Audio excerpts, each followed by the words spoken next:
السلام علیکم ورحمۃ اللہ وبرکاتہ۔ آج جو وظیفہ آپ کے ساتھ شیئر کرنے جا رہی ہوں، یہ وظیفہ خاص رزق اور دولت کا وظیفہ ہے۔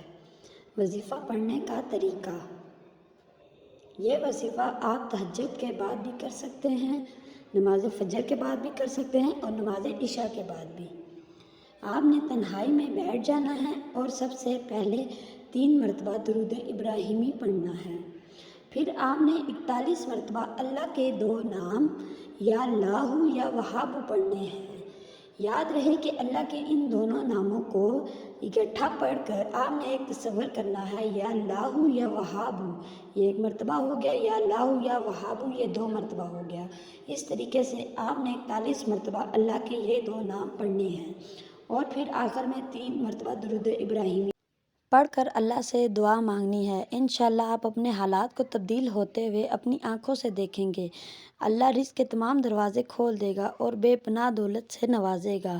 وظیفہ پڑھنے کی مدت: اس عمل کو آپ نے 1 یا 2 دن نہیں کرنا بلکہ اپنی زندگی کا معمول بنا لیں۔ اس عمل کو خود بھی کریں اور دوسروں کو بھی بتائیں۔ صدقہ جاریہ ہے۔ جزاک اللہ۔